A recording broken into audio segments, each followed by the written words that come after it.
There was something wonderfully simple about Christmas in Britain during the 1960s and 1970s. It wasn't about expensive presents or extravagant dinners. It was about warmth, the kind that came from the smell of roasting potatoes, the flicker of fairy lights, and the sound of laughter echoing through every home. Streets glowed under a soft drizzle, shop windows shimmered with tinsel, and the entire country seemed to slow down for one sacred day. Christmas Day. Families would gather early, sometimes in chilly living rooms where the coal fire had just been lit. You could almost taste the anticipation in the air, the rustle of wrapping paper, the clinking of glasses, the BBC humming softly in the background. It was a day when the world outside didn't matter much. Life was smaller, simpler, and somehow richer. Let's take a quiet walk back through time and remember the 10 things British families did on Christmas Day in the 60s and 70s. Number 1. Waking up to stockings by the fire. For most children, Christmas morning began not with the sound of an alarm, but the rustle of paper stockings hanging by the fireplace or at the end of their bed. Inside were small treasures: an orange, a shiny apple, a handful of nuts, maybe a little toy car or a bar of chocolate. Nothing fancy, just enough to make a child's heart race with joy. Parents would watch quietly, cups of tea in hand, as the children's faces lit up. There were no tablets or video games, just simple wonders that felt magical because they were rare. Sometimes you'd even find a shiny sixpence tucked inside, a small gesture that felt like treasure. Today, Christmas mornings start with the glow of screens and flashing lights. Back then, it was the glow of the fire and the sound of laughter that marked the start of the day. Number 2. The smell of the roast filling the house. By mid-morning, every home seemed to carry the same scent: roast potatoes sizzling, turkey or chicken in the oven, and the faint sweetness of mince pies cooling by the window. Mothers would be in the kitchen early, peeling vegetables and checking the pudding, while fathers tended to the fire or fetched an extra chair from the shed. There was a rhythm to it all: the clatter of pots, the hiss of steam, and the sound of the radio playing festive tunes. It didn't matter how small the kitchen was, somehow everything fit. Now many families order ready-made meals or dine out, but back then cooking was a labor of love. Every smell meant home. Every dish was made from scratch, with a kind of patience that today feels lost. And as the hours passed, the house grew warmer, filled with the smell of Christmas itself. Number 3. The Queen's speech at 3 o'clock. At exactly 3 o'clock in the afternoon, everything would stop. The chatter, the laughter, even the clinking of cutlery, all paused for one special tradition: the Queen's Christmas message. Families would gather around the television or the wireless, depending on the year, and listen.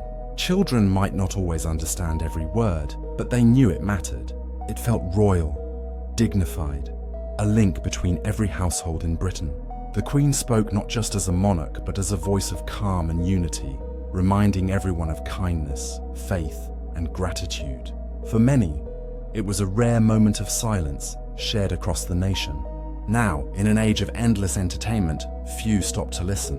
But back then, the Queen's speech was sacred, a gentle pause before the evening laughter began again, reminding everyone that Christmas was about more than gifts. It was about belonging.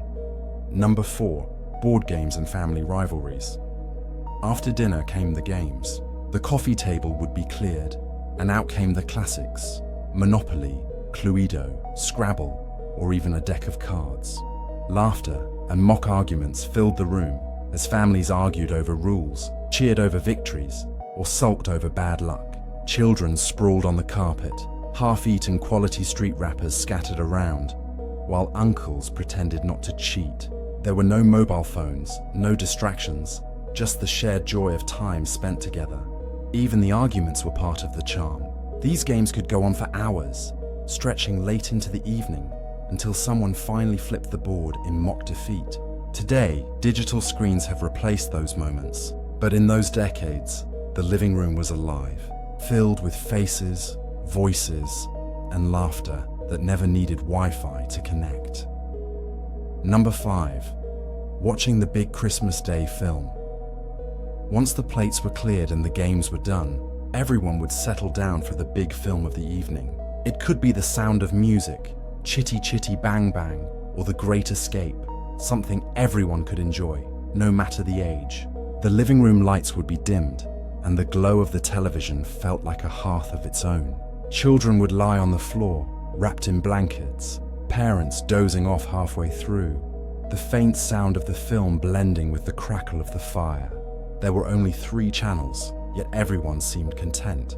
You didn't scroll through options, you simply watched what was on, and somehow it always felt right. Those films became part of the memory of Christmas itself. Timeless stories shared across generations, back when family time meant sitting close, not sitting apart. Number 6. Pulling crackers and wearing paper crowns. No Christmas table was complete without crackers. Those colourful little tubes filled with jokes, plastic trinkets, and flimsy paper crowns that never quite fit. Someone would count to 3, a loud pop would echo through the room, and the laughter that followed was pure Christmas. The jokes were terrible, that was part of the fun. Everyone would groan, roll their eyes, and then wear the crowns anyway.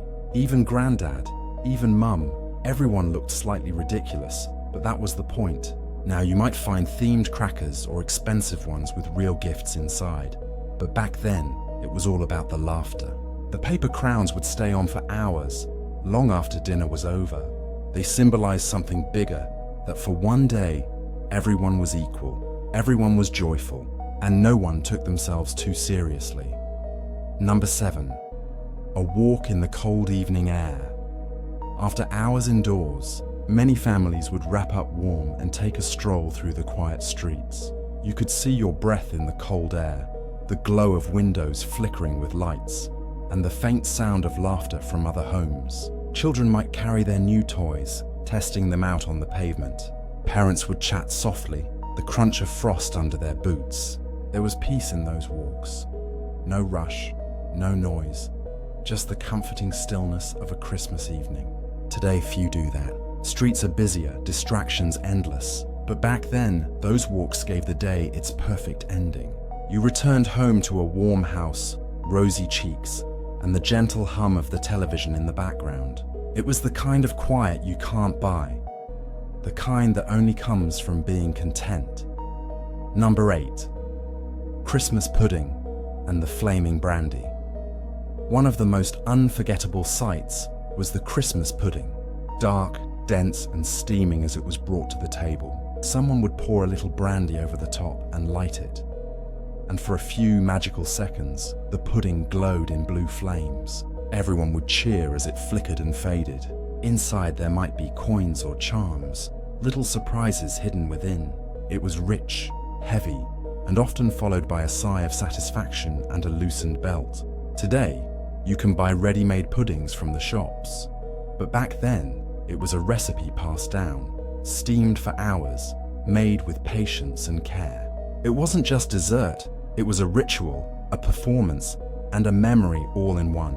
That brief moment of fire, that warm cheer, that was Christmas. Number 9. The post-Christmas nap. After the meal and the laughter, there came a familiar silence, the great Christmas Day nap. Sofas filled with dozing uncles, mothers resting their eyes, and children snuggled under blankets. The television murmured in the background, lights twinkling softly in the corner. It wasn't planned, it just happened. The combination of food, warmth, and peace created the perfect lull. Even the dog would curl up and join in. Now we rush from one activity to another, trying to keep up with everything. But back then, no one felt guilty about slowing down. That afternoon nap was part of the day, a moment to breathe, to let it all sink in, to be quietly thankful for another Christmas together. In a world that rarely stops, it's a lost art worth remembering. Number 10. Ending the day with family TV shows. As the evening drew in, families would gather once more for the Christmas specials. Morecambe and Wise, The Two Ronnies, Only Fools and Horses. The living room glowed in soft light as everyone laughed together. The same jokes bringing joy year after year. Children were half asleep, adults content, and for a few hours, Britain felt perfectly in sync. millions watching the same thing, smiling at the same punchlines. It was the true spirit of togetherness, shared not through social media, but through shared moments. Today, everyone watches on their own screens, at their own times. But back then, the magic came from watching together, from feeling that quiet, unspoken bond that ran through every home in the country. It was the perfect ending to the perfect day. Looking back now, it's easy to see how different things were. Smaller homes, simpler gifts, slower lives. But those Christmases of the 60s and 70s carried something rare. A sense of closeness that didn't need much to feel full. Families didn't have everything, but they had each other. The laughter around the table, the Queen's voice through the radio, the smell of the roast, the silly hats, and the flicker of fairy lights, all stitched together to make memories that lasted a lifetime. Today, we chase bigger things, brighter screens, faster days, but deep down, we still long for what they had. Warmth, connection, and a sense that one day of the year could truly bring the world together. Perhaps that's what Christmas has always been about. Not the gifts or the noise, but the quiet moments that stay with us forever. So what's your warmest Christmas memory? If this trip down memory lane made you smile, don't forget to subscribe to Britain Rewind, where we keep the memories of Britain alive.